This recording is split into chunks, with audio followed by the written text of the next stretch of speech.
Good evening, everyone. I start the recording and we are starting our meeting today. Um, the agenda is only few points, but it's gonna be extensive in each of them.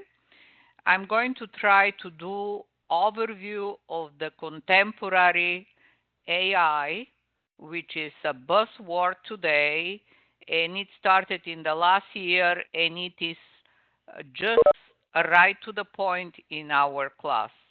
And then we are going to do some parallel with what is difference and similarity, what part is cognitive application, the application we are doing with Watson in the discussion forum, and also to review what we are doing regarding text analytic, natural language processing, and the relation with cognitive application and artificial intelligence. That's the agenda.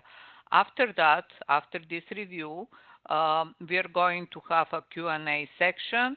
Mostly, I guess, you can ask any question regarding to the material we are studying and also regarding to the assignment you are doing right now, which is sentimental analysis using in-memory analytic tool like DashDB on Bluemix. So you have seen that in the last year, this statement that the wealth of big data is an unstructured data, that 80% of the big data is unstructured data, is text and images, is just getting not like a statement we've been talking for years, but it's like the reality. Many companies already are aware and are taking advantage of the wealth of this unstructured text and images data. Why? Because the growth of this unstructured data is so enormous in different areas of our life, and in parallel, the technology to find inside of this unstructured data is giving already very promising result in affordable price, because the technology, until it doesn't get to the point where many customers can actually use it because of the price, is not getting in practice.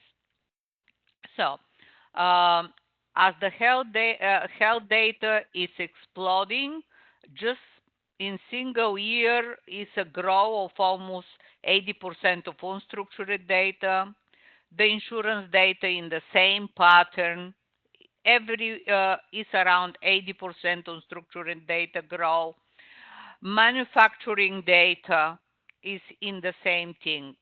So businesses have found a way how to get inside of this data in different fields. Just simple example. We are talking about them directly related with Watson, but let's step a little back and look not only to this application, which is Watson Cognitive. You are exploring different applications, but what you are reading, what is around you, and how different companies are trying to get inside using different artificial intelligence new tool and product which are in the market. Many companies are coming with very, let's say, well-defined, very strict defined for specific application product, which are helping businesses. For instance, one important application is to detect safety issue proactively. Why? Because it could be very costly for a company if the company doesn't monitor the product. Let's say just car industry. Car industry has to monitor different part of the car, and in order to be, let's say, proactively working on this monitoring, instead to waiting until the defect appear, and then it's not only the prestige of the company, the recall, but also lawsuit, because maybe some people have died, and this is very costly for any company. So Today technology permits. Please put. Okay.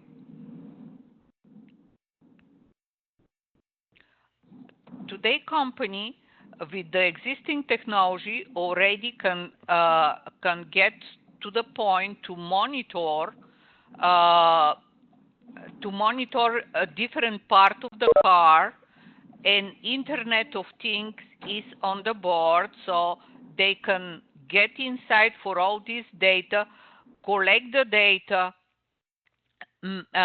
process the data, extract insight, and preempt any possible uh, defect, which is at the end with the today technology, with the Internet of Things, with sensor to monitor different parts of the car related with malfunctioning of any of the device, and permit them to correct on time, is, let's say, less expensive than after the defect is after the defect is detected to pay all the consequences. So this is the stage we are at which we are today, and this is just one example in car industry. Not going to another example. We are talking a lot about this in our discussion. Just because of this, I'm going to try to start, let's say, more in general, what is AI, because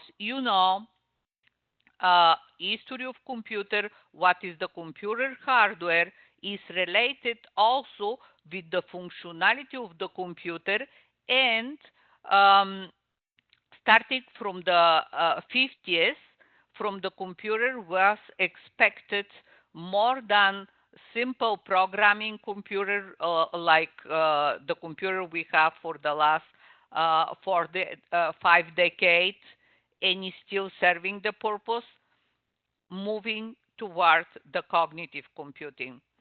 The artificial intelligence started somewhere in 1955, and let's say formally, like research in the university, and the focus was different than the focus we are talking today, very applied focus to solve problem in industry. The focus in 1955, when was defined by research project, was focused to reproduce the intelligence of human brain like a function and like a process. I mean, everything. And of course, and in order to reproduce this brain functionality, natural language processing was the front line, because the communication is in natural language processing, and some very important, let's say, method and algorithm related with heuristic, expert rule, logic, but logic in symbolic level, and in this theorem proof, very theoretical work. And the long-term goal of this research were started, the research started, let's say, two university and industry partner like AT&T and IBM. So this partnership gave birth to what is the theoretical research of artificial intelligence, with main strategy goal to replace the human. That was the goal in 1955 when the research in artificial intelligence started. And of course, the method and the approaches defined there were based on the idea that if is proved by theorem that you can describe in enough detail any brain function and processes, you can implement this in a computer, and then in long term the computer can function and substitute human. That was the long-term goal. So along all this time, was what was the main constraint? I have it here down in the slide. The main constraint was the processing power of the computer. Not enough, because all these algorithms related with symbolic logic, theorem proof, and heuristic required very powerful computer, which let's say up to recently this computer power didn't exist. Here is just I copied the main so you can have as a reference what was the definition of that project in 1955. What was the definition, what were the expectations originally at that point, and things have changed drastically. So what I want to talk is why I'm talking about this first, because of several reasons. There is a lot of confusion just because the artificial intelligence started with this definition I just delineated in 1955, but all this process, research, development has been evolving, and we are in totally new stage, which I are easily want to name it. You can find it in different articles, different way, modern on contemporary AI. So I would like to refer to the stage today of AI as a contemporary AI, which has evolved since then enormously because of different reasons. Has evolved because of one of the reasons, machine learning is already on the plate with real implementation in all the area, and big data.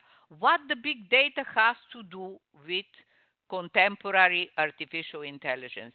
Big data bring the technology for high parallel processing.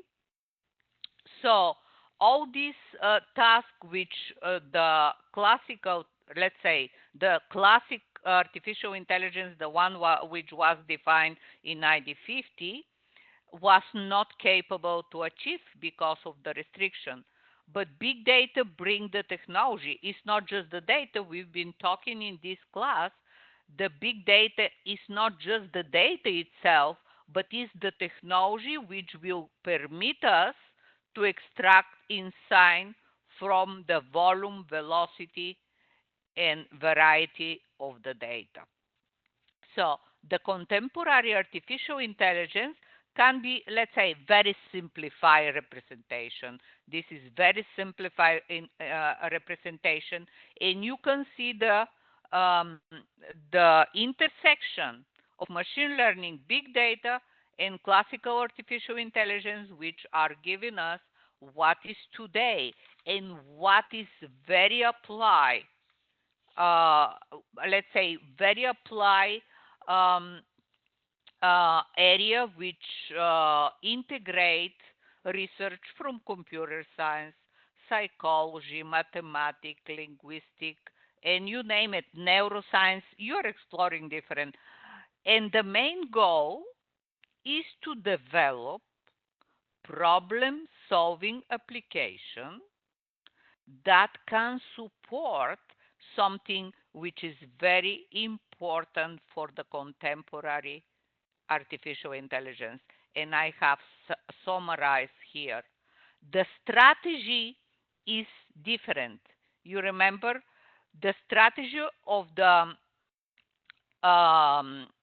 traditional AA was to substitute human brain. This is to reinforce.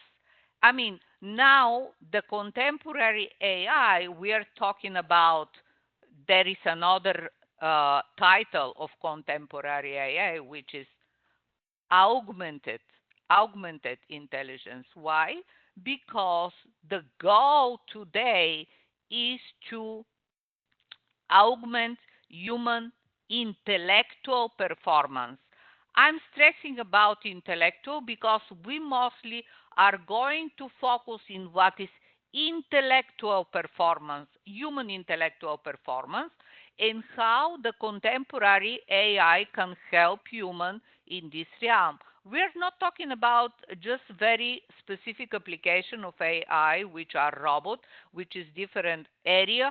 They are overlap, but since we are talking about data analysis, we are more focused on what is the intellectual performance of the human which has to deal with data and get inside, and how the contemporary AI can help human augment, reinforce human intellectual capability. That is the main um, strategy of the contemporary AA. And as you can see in this slide, you can see some parallel with the traditional AI, which is natural language processing, is to start with, because without communication there is no way, but is focused in evidence-based interaction. What that means? There is interaction with the human. You remember the graphic I started again today, which represents graphically the human brain and the cognitive brain. This is the evidence-based interaction, very important component in the contemporary AI. And if you see, other difference is um, beside the natural language processing, we have here, instead of heuristic like in the traditional AI, what we have is distributed machine learning driven by big data. This is the most important part of the contemporary artificial intelligence, and deep Q&A techniques, which both of them are actually based in one specific implementation, which is Watson we are talking about in this class. Any question up to here?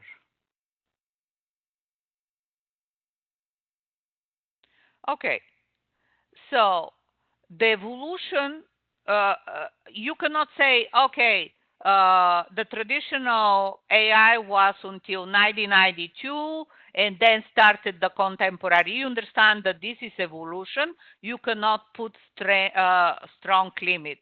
But you can see here, I summarized some important game which permitted the evolution, because human was trying in different university company were trying to solve this challenging intellectual problem, which is the game checkers, chess, Jeopardy, the the Go, the poker, and so on and on and on. All these game actually give a big buzz to the they uh, they drove the development and advances of the artificial intelligence what we have today. As you can see, I have five different, which are, let's say, these are very important stage in the development of the game, and these are game in which a computer play against human. Okay, uh, two of them are highlighted in red, and any guess why I highlighted these two in red? Well, it's not a very challenging question, um, but it's very important in how to solve the problem. Uh, chess and checker, they are rules very well. Um, chess and checker are rule, and they are between two players. Is the player and the computer, and you would say when you have this type of rule, the only thing which the winner have to do is to predict what are the possible action of the counterpart, and then to take action.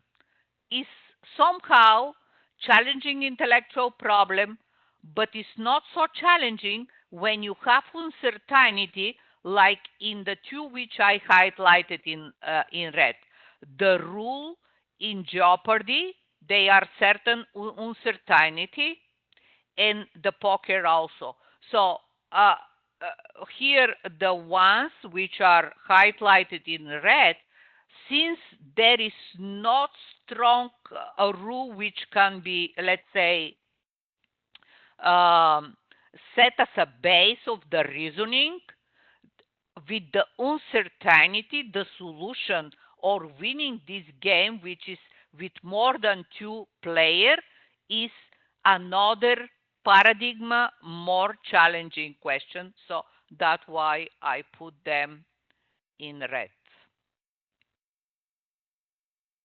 And as you see, where I'm evolving is to one specific, let's say, approach of the contemporary artificial intelligence, which is the cognitive computing. And the cognitive computing is based in the modern contemporary artificial intelligence. It focuses on, I have the main characteristic here delineated in this slide, and it focuses mainly on problem solving, which includes process of understanding the problem, okay, reasoning, learning, planning, and giving suggestion or giving answer. So that is the main, let's say, the main goal in the cognitive computing. And the most important thing, which well, all the bullets here in this slide are important. So we're talking about activity which are similar to the way we as a human work. Um, the answer is not numeric. Like human, the cognitive computer should collect data, should do reasoning, and should, let's say, choose the best possible, let's say, the best possible answer, if, because it's mainly in Q&A, the best possible answer, which never is 100%. Everything is, let's say, um, uh, statistically, at the end of the day, the information about the different searches and the different obtained information, there is not 100% match, but the higher confidence level is the recommendation which the cognitive computer is going to give you, because one of the base is the statistical base, given that which is the most certain answer to this question. So, and they make the cognitive computer given answer with statistical confidence very high. Since they can learn as a human, they can approach almost 100% certainty. You understand that this is based in the same process, training, learning with available information and interacting with the human. And this type of recommendation, they actually end up to be very useful in many different areas of our life. You have explored, for instance, Watson, which is a specific cognitive computer, and several applications. And also you are reading and you are posting your finding for application in different area. So I think we are empowering our discussion in this direction with everyone contribution. This is, let's say, the longest discussion in this class, because of the topic is so wide. We have to spend the time and actually to get some useful hint by sharing finding information and results. So again, this graphic is to reinforce what the cognitive computer and specifically Watson is. At the end of the day, we expect that based on the information received on the training, the Watson computer is based on the advancement of artificial intelligence, machine learning, and it learn as a human, like the human we sense, predict, and the very important, infer, and when Watson infer the answer because the answer is not available in any of the accessible information at all, he has to use similar to our way of thinking. Inferring is a superior, let's say, trait of human thinking. Now I'm returning with all this very general overview of AI, contemporary AI, how is it related with the advancement of the technology, how is related with all the necessity of all the businesses, how the technology has advanced, so this is possible to be implemented in different area. Many different companies are already working in solution and providing products. So I want to point to one of the components, which is from the first slide to here, the natural language processing. And why we stress so much in this class, which is big data analytics, maybe your expectation initially was just Hadoop. Hadoop is just we are going to Hadoop next week. Hadoop is let's say, for 10 years has been the solution to store and somehow manage big amount of data. But that's it. And we already have been talking that big data is not just the volume of data which we can store. The important thing is what we can do with this data. And the data which more value, unstructured data, text data, and consequently natural language processing. What are the difficulty? We have been talking about this. There are a lot of material. So any question up to here? Let me see in the chat and I will proceed. Here I see, are you asking again why I put Jeopardy and POC in red? I put them in red because the other three games are, let's say, more, if we can talk about more simplistic, because the other three games are between two players and they have well-defined rule. Why Jeopardy and poker, they have uncertainty. They are certain things which are not defined. So given this uncertainty, how you can train a machine in order to give you well-accepted recommendation. Okay? That is the difference between the, and this is actually paradigm shift. The solution is not so easy from no point of view, from all the methodology. I would like to ask everyone to be on mute, please. I don't want to start muting everyone. If you need to talk, yes, you can unmute yourself, but for the quality of this meeting, it's very important that we are all on mute. More questions? At this point, I don't see. So we continue. Here I summarize the most important is extracted. Everything we have been talking during these 5 weeks about natural language processing.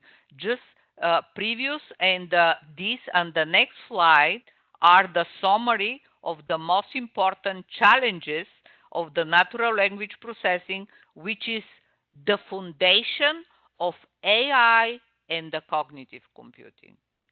And the very important difficulty is that in order to talk about that, we really understand natural language and that the computer can understand the natural language, it has to be uh, capable to interpret in the context. And the context is very important.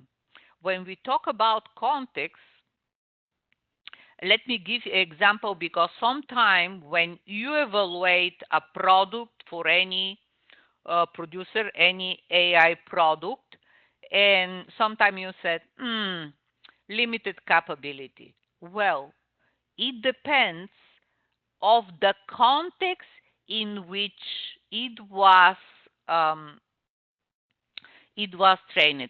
Let me just give you an example.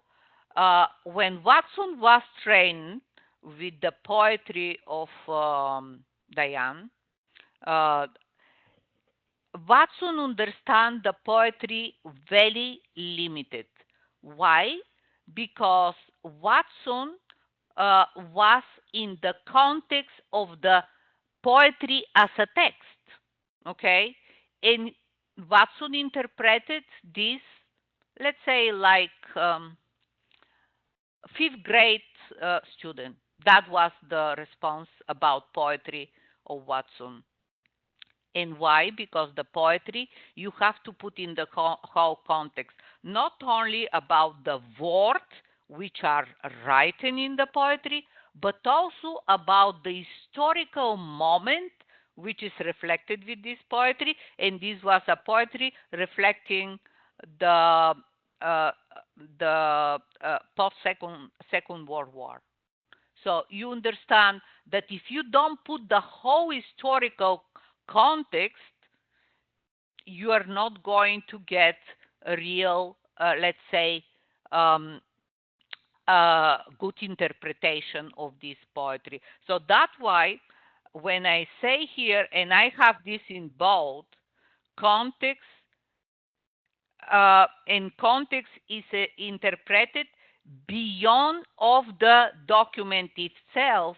You have to rely on all the knowledge. Actually, if you want that the computer infer and interpret the text, the meaning of the text, the same way we as a human, you have to prepare the computer not only in what is the text, the document itself, but in the context of the historical, geographical, temporary moment, all this, the same way as a human, we would interpret this poetry knowing what happened in the Second World War, what was the challenges for men returning from war, what was the challenges for people waiting from them at home if they will return or not. All these things. This is just simple example, and that's why from all the summary I have, the most important is in both the context, which is beyond the specific document.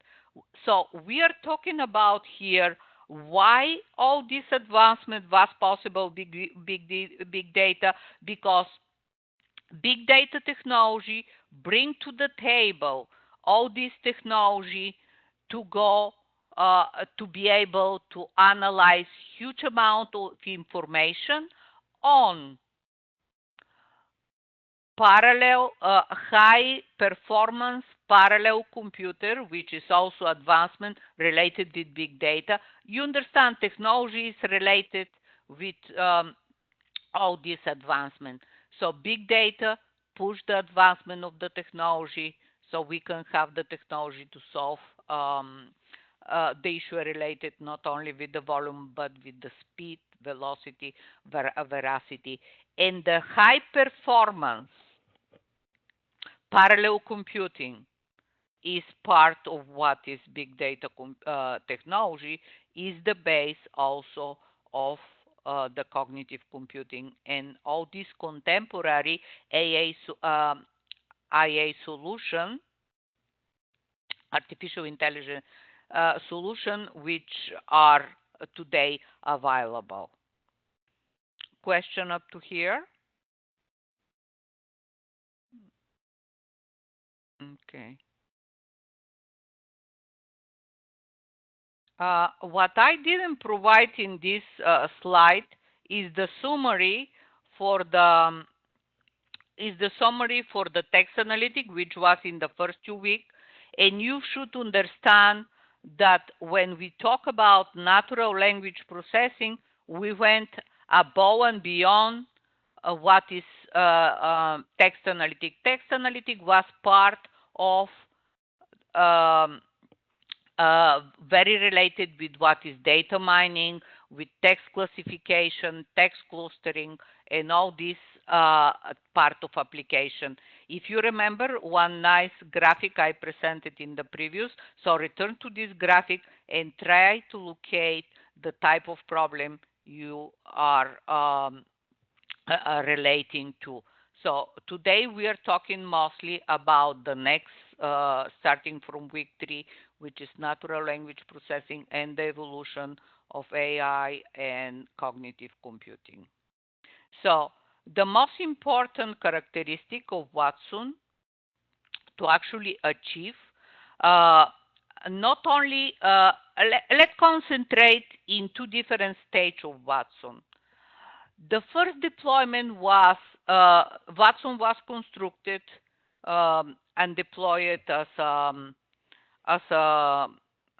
let's say cognitive computing cognitive computer to play the game of Jeopardy against two players, okay, with the rule of Jeopardy.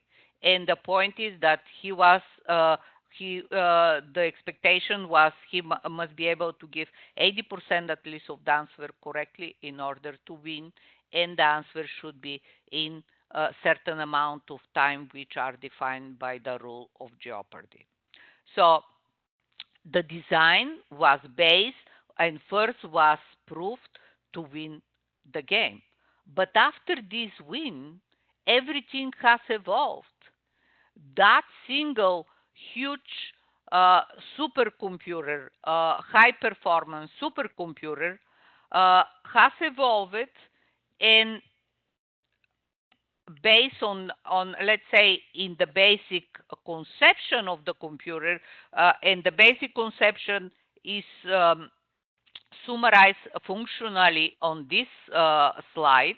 Functionally, I'm saying that it should be able to do search, create many hypotheses, then look for evidence for this hypothesis and analyze this evidence. So calculating statistical confidence level to select the strongest evidence for the hypothesis, and then combine all this to give the answer with higher confidence level. And of course, the beginning is maybe a certainty less than 80%, less than 70%. And improvement is given by learning, adapt and learn like human. You train again and it's getting better. So you are exploring today, let's say, the evolution of Watson, what Watson was in 2011 when Watson played Jeopardy game and won as a computer against two humans. That is the evolution, and the evolution has gone in different direction. The direction are that IBM has used this core of the conception of Watson and has applied in different fields. In different fields, try training the Watson for different application area. And you have heard about um, personalized treatment um, suggestion for cancer uh, for cancer patient. This is powerful application. You understand why? Because in order to do this personalized treatment suggestion for a patient, they are enormous resources related. Just human doctor would need 20 years around to read all the article related specifically what Watson can give to the doctor as a summary, extracted the most important in less than a minute or in 2 minutes. So you understand that here we are talking about a computer to augment human intellectual performance by giving suggestion. Uh, Besides this type of application, which is in healthcare, you have been exploring more and more and more, and we still have this week to talk about this. And I hope to hear more and more interesting stuff in this direction. So I guess many of you already have listened to the video which is in the classroom, which explain why is this not the simple keyword search is not gonna bring you to do a solution of problem like winning Jeopardy game or giving other type of a recommendation for healthcare, for insurance industry, and you name it. Um, these two graphic, I think we talked previously, just contrast them. What can give you the keyword search? The keyword search is going to give you wrong answer, and how the deep analysis, what is the deep Q&A, and I want to open parenthesis here. Deep Q&A, one important characteristic of the contemporary artificial intelligence and cognitive computer is a lot of open source, using open source software. Deep Q&A is actually open source.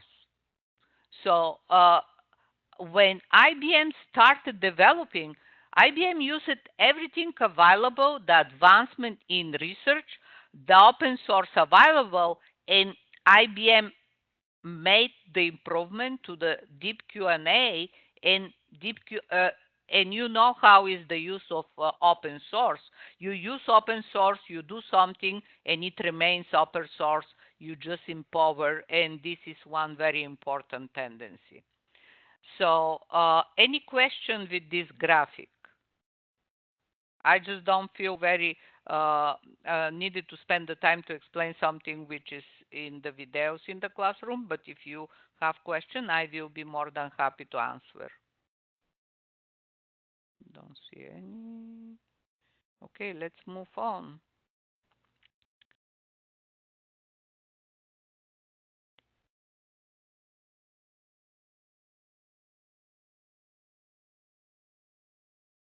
So the question of Dan is if the inference chaining and deep Q&A are related.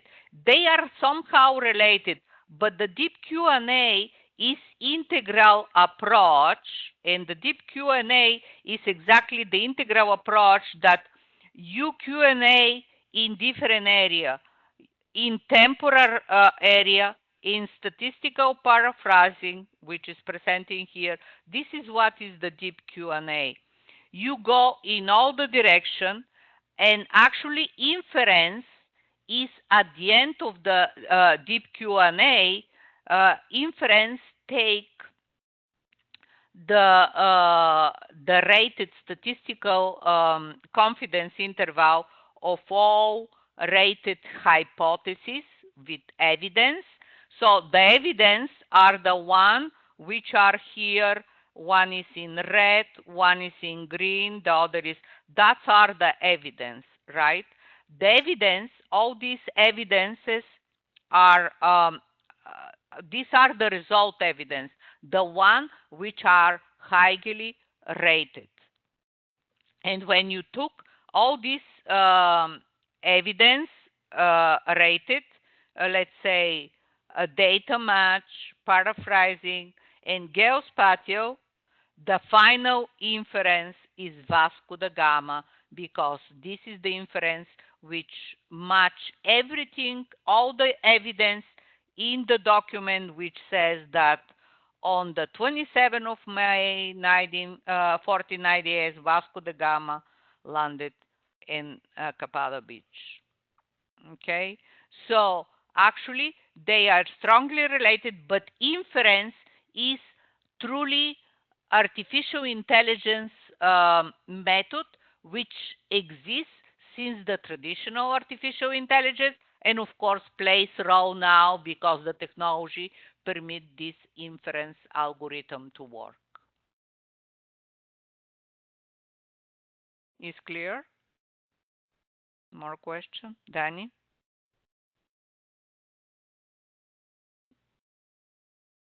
Did I answer? Okay. So more question here because I will have questions right now. Okay. The application, I hope again to hear more in the question. So before posing my question, I would like to tell you that everything going in contemporary AI is not just software. They are many hardware, and I just here selected the most important player today. The most important player today, which are the company here with the different processing unit. So you understand that we are talking about the tensor processing unit by Google, the graphical processing unit. Well, it's not only NVIDIA, they are other company today producing this. I selected the top producer of all these hardware, which are very important. And something which I missed is the hardware is going in a direction when a specific, very specific application is deployed, which require its specific application, this specific hardware goes to play. Other solution, and of course this hardware also play in the cloud. Many of the services of cognitive computing and contemporary artificial intelligence are in the cloud, and this makes accessible to wider population of company and user. Why? Because the cloud already has demonstrated that the price is most accessible, and this is just going in the direction where this technology is entering in our life with enormous speed. Okay. Regarding the question of the inferences, I will post an article so you will see there is not just simple name. I will post article so you will see. It's heavy math in the inference, heavy mathematics. Okay. We'll be posting in the recommended reading. Something if someone is interested to learn about different inference algorithm. Of course, be ready for the heavy mathematics. Okay. And it's mostly mathematical logic is the symbolic logic, which is the base of the inference. So actually, I don't have more slides, but I have a question, which partially someone touched it in one of the section in the discussion, but I'm not sure everyone has seen it. And I would like to ask you now, if I'm asking you, would you classify Alexa as a contemporary artificial intelligence in the contemporary artificial intelligence category?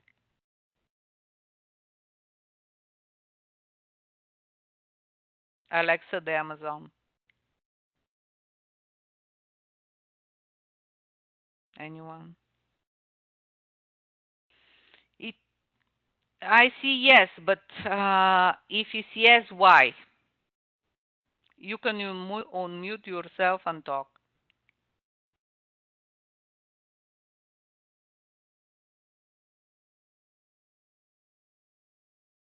Elizabeth says it's cognitive. Why? I think yes.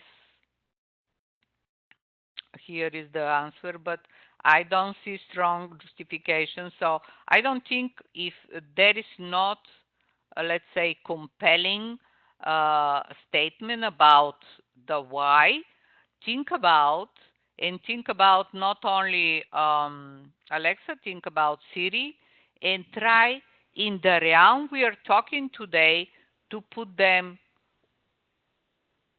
if they fit in the contemporary artificial intelligence and if they do, what is the difference between the different product contemporary artificial intelligence cognitive product we have. I would like exactly this thing to see, part of this thing to see in the remaining of this week in the discussion. If someone want to say something right now, it's fine. Hi, Elena.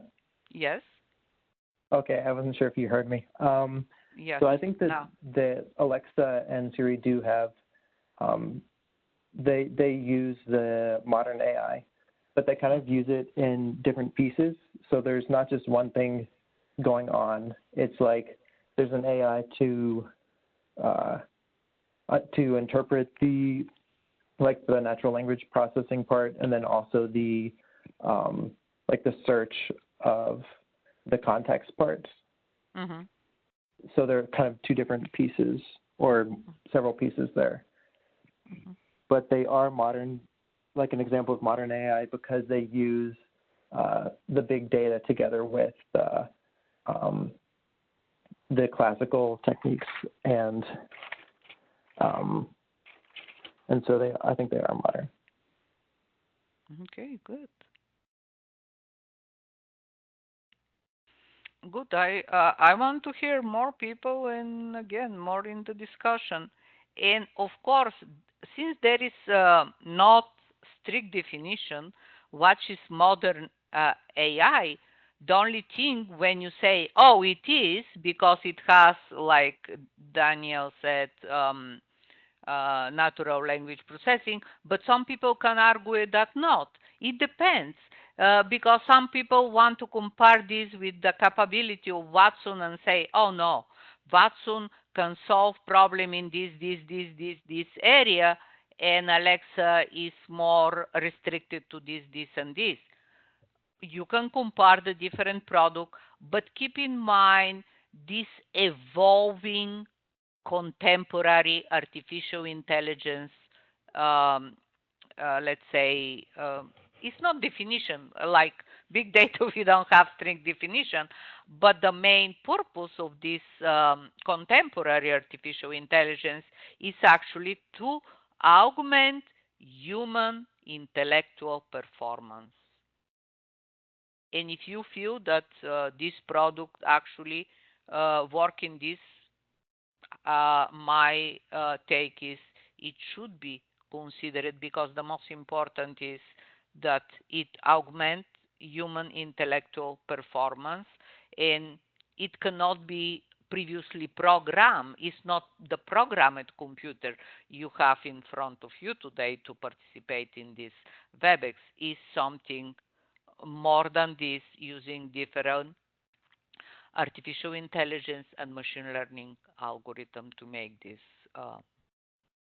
actually uh, different class of product.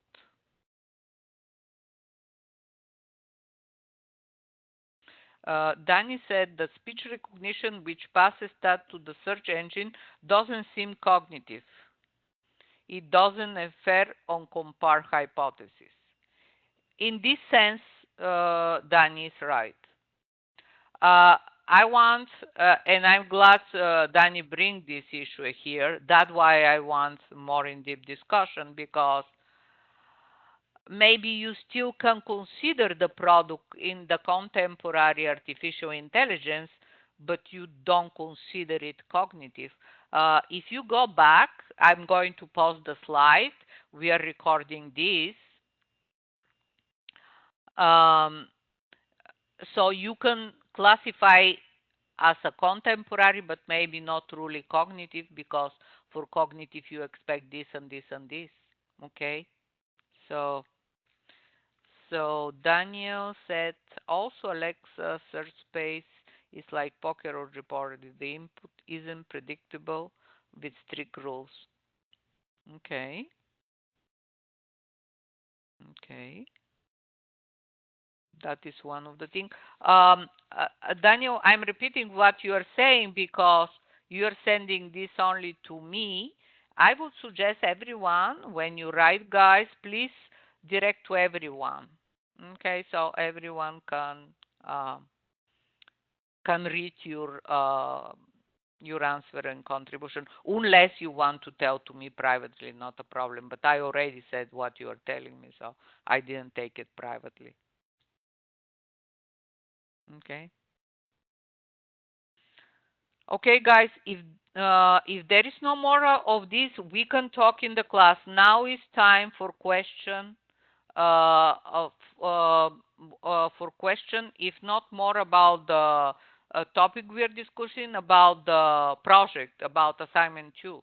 If they are question, let me know, and if Bluemix is needed to be shown, I will give the control to Elena. Elena, are you there? I'm still here and I've been paying close attention. Okay, okay, please. Great. Any question with the assignment? Because in the beginning I saw a little confusion with you should not confuse what we're doing in the first assignment, which is text analytic, with this assignment. These are two different goals, because some of you wanted to go about, wanted also to apply what did in the first assignment to this second assignment. Nothing wrong with this. This is fine. But concentrate first, please, in what is required.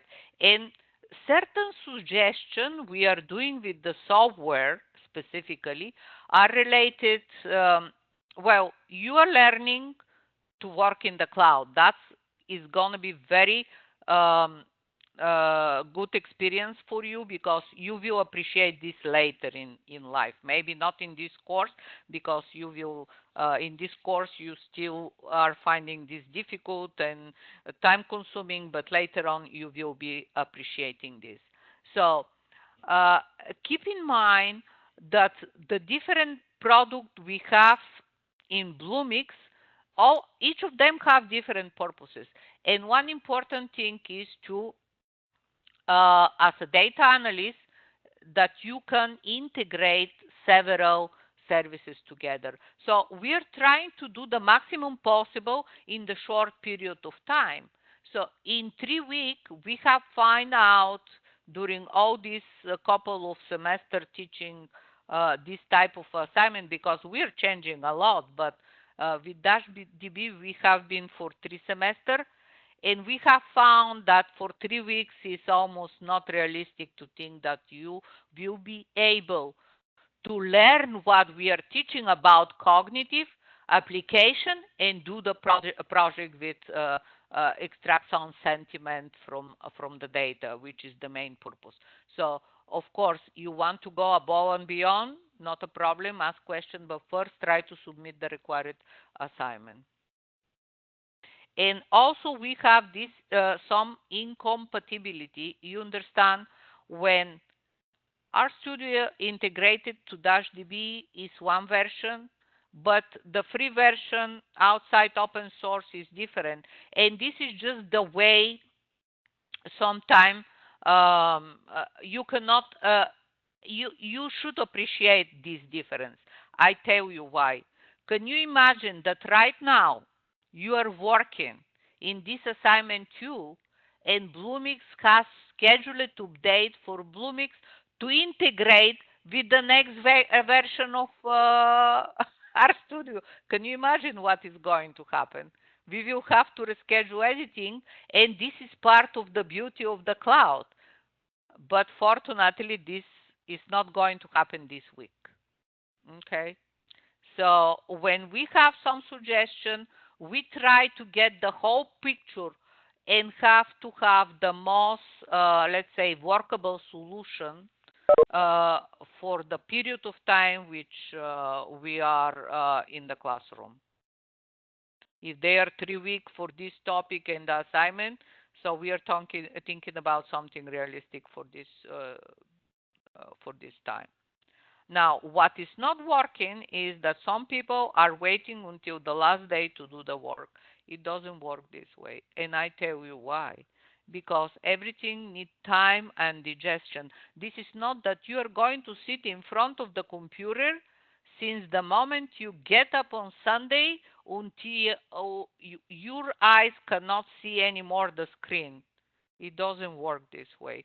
And you have been student for a long period of time, so I just want to remind you, this is not just to sit and to use the tool to do something which is described in the instruction.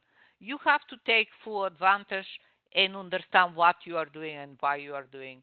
And in order to be so, you have to read the assigned reading, and you have to understand what we are talking about.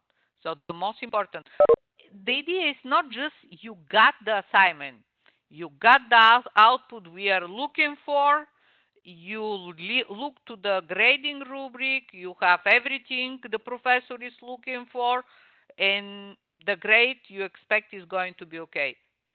My suggestion is, try to get full advantage and understand what you are doing and why you are doing. And the only way to do this is connecting the reading with what you are doing. Any question with the assignment? I guess not, because everyone did the walkthrough. Most of the people did excellent work, so I expect the same from the assignment. Just keep in mind the assignment is measure assignment number 2, and you have to write kind of report, which is graduate level writing. And the most important is from analytical point of view as a data analyst, um, you can put your you can put your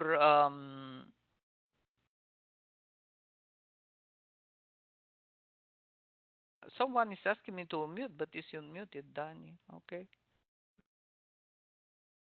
Okay. You Someone are keeps unmuted putting me now. back. Someone Okay. keeps putting me back into mute. You want mute or unmute? I would like to speak. Okay, you can speak now.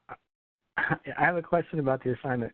So you said earlier that we are not doing the same textual analysis. In fact, we are doing sentiment analysis. Some of the as I dig and research and read, I see where some methods are applied to how you do the sentiment analysis, but I don't see why it would be important. For example, using negation techniques within, and those kind of processes. The reason I'm confused also is because the tables, the data that we were given, has the statistical sentiment already assigned to it. So are we to assume that we went through Watson and we've already gotten sentiment and we're doing the analysis now about our statistics, or do we need to recompute and recalculate all those statistics to see how close we match? So I actually, can you formulate better the question? I didn't grasp your question. Sorry. I think I see what it means. Okay, speak. Me? Yeah. Okay, I think, Danny, I think you mean that because there is a field, right? There is a field in the data that's called sentiment. That's what you mean? Right, Danny? Yes. Okay. Yeah, that's right. But the purpose here is that, okay, suppose that we know we have a profile of people who voted positive, right? Suppose that we know that, but the purpose is probably to some kind of like determine what drives the positive sentiment, so to speak. You see what I mean? Or, for instance, you want to look at the locations, right? In the airline example, you could look at period of time and what time of the day perhaps people are less happy or more happy. Then you look at the different reasons. You can look at the geographical location. Okay, yeah, that was the way I was going. That was the way I was going. And I started studying the confidence in those statistics, and there's a couple other fields, the golden and the gold. I don't know if those are related, but when I look at those, I was trying to figure out how or what steps have they gone through to get to that type of sentiment and that sentiment confidence. Well, but under sort of like a predefined set of words, well, you still have to start with predefined, right? Yeah, so do I need to come up with a lexicon of positive and negative words for this domain, or do I just need to do a textual analysis of what I know from this analysis, if that makes sense? That's right. Because I would have to come up with several lexicons to come up with well, you don't need to near do... this confidence. I see what you mean. You don't need to do that one called fancy algorithm to derive the sentiment. No, but you just look at, so to speak, I'm looking at the profile of travelers who are more likely to give positive review. You know, those type of things. Okay. Yeah. And you can do the... Okay. Yeah, I thought I was going too far with it. Thank you. Yeah, but I mean, no. Always, it's always good to ask because you don't want to be spending time on something that's unnecessary, right? Always ask if you're not sure.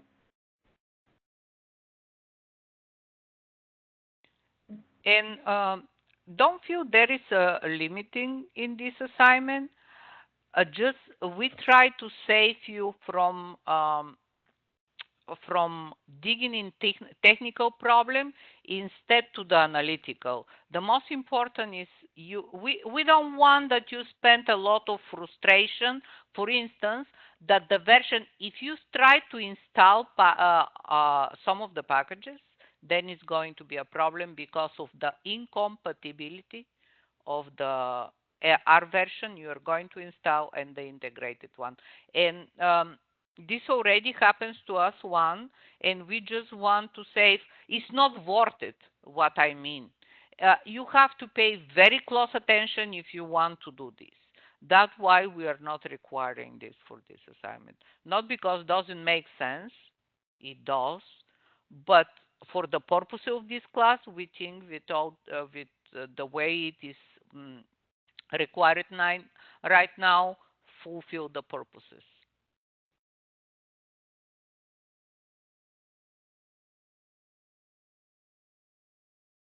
More questions?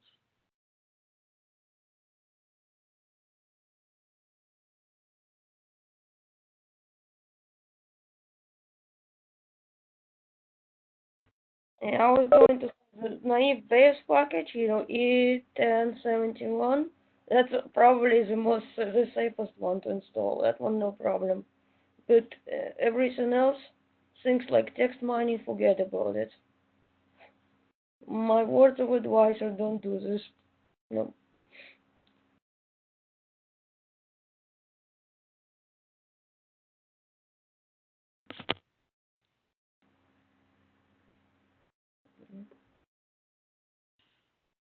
I don't see more questions. So that means everyone is working, everyone good.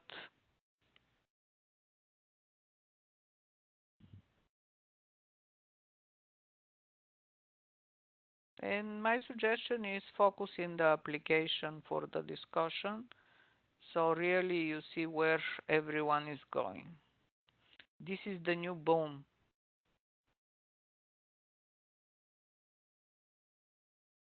If no more question, I stop recording and